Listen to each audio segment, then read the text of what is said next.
इतना कॉन्फिडेंस दिया भगवान ने, मतलब इतना मेरे को अपने आप में एनर्जेटिक लगने लगा कि यदि मुझे ये चीज़ हुई है तो मुझे इससे फाइट करना है। और मैंने उसके लिए बिल्कुल दिल और दिमाग से पूरी तरह मैं रेडी हुई।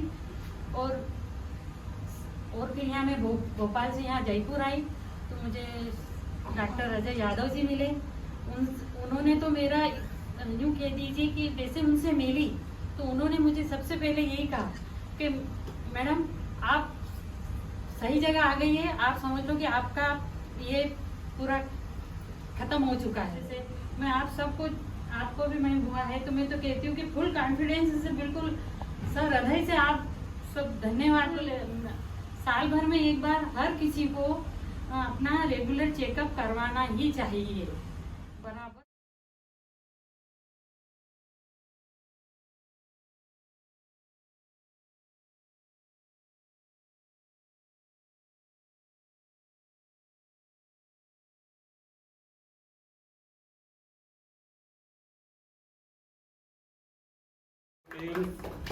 Amit ji, Gehlot madam, and all the team, your daughter also, who has been dedicating with such a profession. You know, दिया जलाना हम बोलते रहते कभी कभी कि दिया जलाने से कुछ नहीं होता, देने से कुछ होता है, वही दिया जलाना। Thank you very much to all. एक बहुत इम्पॉर्टेंट चीज़ है, इन दोनों पेशेंट्स में थोड़ा डिफरेंस, मतलब मैंने थोड़ा अंतर रखा है। इनको विग थोड़ा मिनिमम चार्जेस जो मेरी जेब से लगता है, which is I am paying 5000 something इस विग का। बाल देने के बाद मुझे 5000 लगता है, इन्होंने पे किया है इन्होंने, और इनको ये विग फ्री मिला है। आपको फ्री मिला है और आपने पे किया है।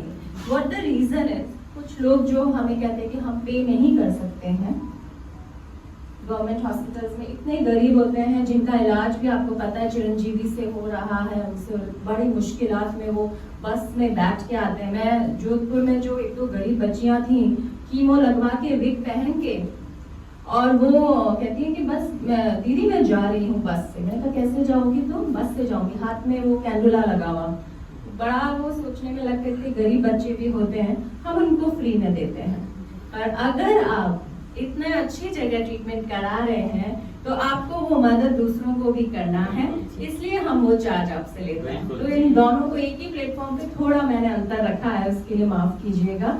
बट आप ये सोचिए कि आपने जो विग दिया है, पैसा दिया है हमें, ये विग हम किसी ऐसे बच्चे को ये पैसे देंगे विग के जो अपनी दवाई का पैसा भी नहीं दे पाता है, तो इसलिए मैं उनसे उनको free. Thank you so much. और आप दोनों मैं दुआ करूंगी जल्द से जल्द ठीक हो। बट मैं एक मैसेज आपको यहाँ से देना चाहती हूँ। आप लोगों ने मौत को फेस किया है, एक नई जिंदगी मिली है। हम लोग कई बार अपनी जिंदगियों को ऐसे कहते हैं कि लाइक मेरी लाइफ में बचाई क्या है, कितना स्ट्रेस है, मेरे बच्चे कहना नहीं मानते हैं, ओ मेरे बच्चे ने एग्जाम अच्छे से नहीं दिया, मेरी जिंदगी खाक हो गई है, मेरा हस्बैंड मेरे कहने में नहीं है या मेरी वाइफ मेरे कहने में नहीं है, मेरी शादी सही नहीं हुई है, मेरी शादी इससे बेहतर हो सकती थी पर मेरे को लाइफ पार्टनर ही खराब मिल गया है, मेरी जिंदगी यहीं पे खत्म है। ये तो वेरी कॉमन क्वेश्चन। मेरी जॉब अच्छी नहीं है, आई एम नॉट सेटिस्फाइड। आप गवर्नमेंट हॉस्पिटल्स में जाइए, देखिए जिंदगी क्या है, और जब वो बच जाती है, ठीक हो जाते हो आप, फिर से उस बीमारी से निकल के आकर आपको एक नई जिंदगी मिलती है। मैं चाहूंगी कि आप अपनी जिंदगी किसी और के नाम करें, लोगों की मदद करें, और सच में बहुत मदद की जरूरत है, बहुत ही पॉजिटिविटी की जरूरत है। थोड़ा मैं इमोशनली मिस्टर अमित की जो वाइफ है सोनाली जाखड़ थी, हम दोनों ने मिलकर इन्वेंटिव प्लान किया था। वो मेंटल रिटायर्ड बच्चों को टेक केयर करती थी और गवर्नमेंट जॉब में थी। उनकी लास्ट ईयर कोरोना से डेथ हो गई इसी हॉस्पिटल में।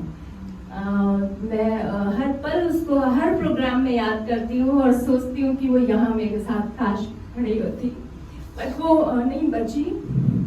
पर उसका मोटो था ज्यादा से ज्यादा लोगों को मदद करना, और वो अपने अपनी जिंदगी की जंग नहीं जीत पाई। आप सोचिए कितने खुश नसीब हैं कि आपकी सांसें हैं। तो आप उन लोगों के लिए काम करें जिनको सच में आपके 2 छोटे से हाथों की जरूरत है। अपनी छोटी छोटी परेशानियों के लिए ये ना सोचे मेरी लाइफ में कुछ है नहीं, क्योंकि जिनकी लाइफ में सच में नहीं होता है, लाइफ चली जाती है, उनसे पूछिए कि लाइफ क्या है। तो अपने हर पल को जिए, खुश होके जिए, ये सोच के जिए कि शायद ये आखिरी दिन है। तो ये आखिरी दिन आपने क्या करके गुजारा? झगड़े करके या मुस्कान के साथ किसी को खुशी देते हुए गुजारा? एक बार ये छोटी सी लाइफ की मीनिंग समझ आ जाए, आप नहीं कहेंगे मेरी लाइफ में ये तकलीफ है या वो तकलीफ है। Thank you so much.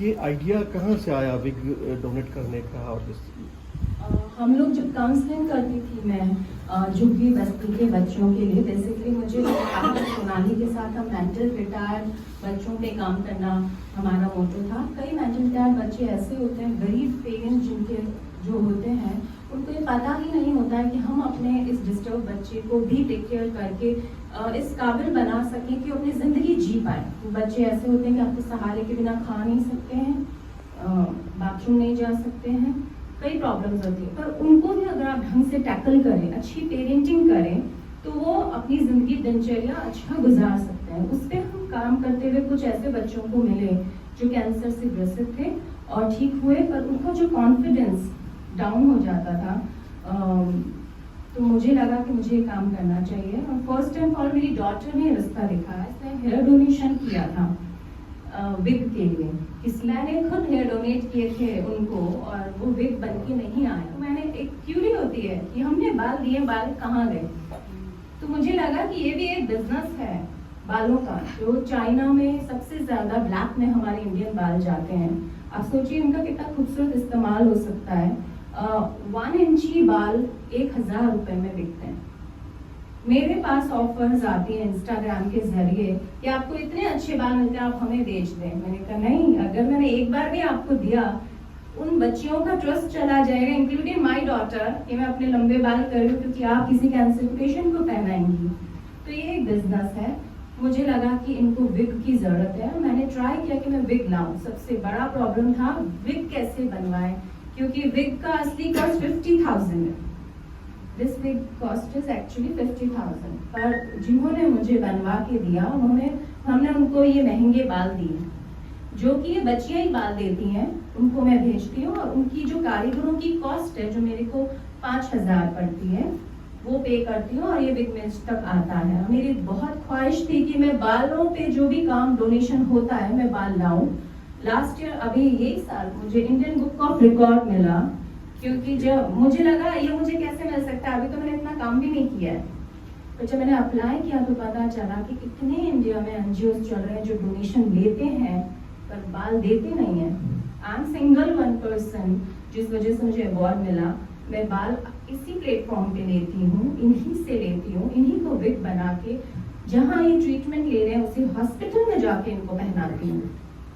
तो एक ट्रस्ट होता है और वो मैंने बनाया और इनको विग दिया। और मेरा जो ख्वाहिश था कि हम विग लाएं, और उसमें सोनाली ने बहुत मेहनत की थी, ऑल ओवर इंडिया कारीगरों को ढूंढना, क्योंकि हर कोई चीट करने के लिए तैयार था। हर किसी को बाल चाहिए थे। वो कहते थे आप 10 किलो बाल दे दें, हम आपको 4 विग दे देंगे।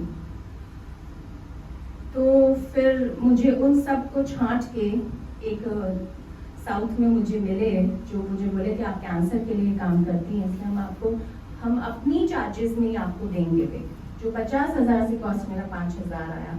तो मैं चाहूंगी कि आप सब उन लोगों के लिए भी दुआ करें कि उन्होंने इनडायरेक्टली नाम आए बिना आपकी मदद की है। ऐसे बहुत कम लोग होते हैं, पर होते हैं। तो जिन लोगों को नई जिंदगियां मिली हैं, कम से कम अच्छे के लिए काम करें, क्या पता कल ना हो। So thank you so much. कहूँगी कि मेरे को सही समय पे मेरी बीमारी का पता पड़ गया और मैंने सही इलाज करवाया, उनको बायोप्सी में पता पड़ गया। और मेरा भी सब बहनों से यही विनती है कि अपना रेगुलर मतलब चेकअप वेकअप करवा के डरने की जरूरत नहीं है इस कैंसर से, और इस बीमारी का अच्छा इलाज है। चीज कहा कि आपने ट्रीटमेंट कराया, आपको अच्छा ट्रीटमेंट मिला, अच्छा एनवायरनमेंट मिला, फ्रेंडली एनवायरनमेंट मिला, पर एक जगह पे आप हिचकी, इन्होंने कहा कि बाल चले जाएंगे। तो उसके लिए अब अब आपको आज विग पहना रहे हैं, अब आप अपना बिफोर एंड आफ्टर लुक देखिएगा कि जब भी आप खुश होंगी उससे और आपको खुशी महसूस होगी। आपको ये जो पेशेंट सर ढक रहे हैं हाँ इसकी जरूरत नहीं नहीं पड़ेगी, पड़ेगी। है ना? जी Thank you. जी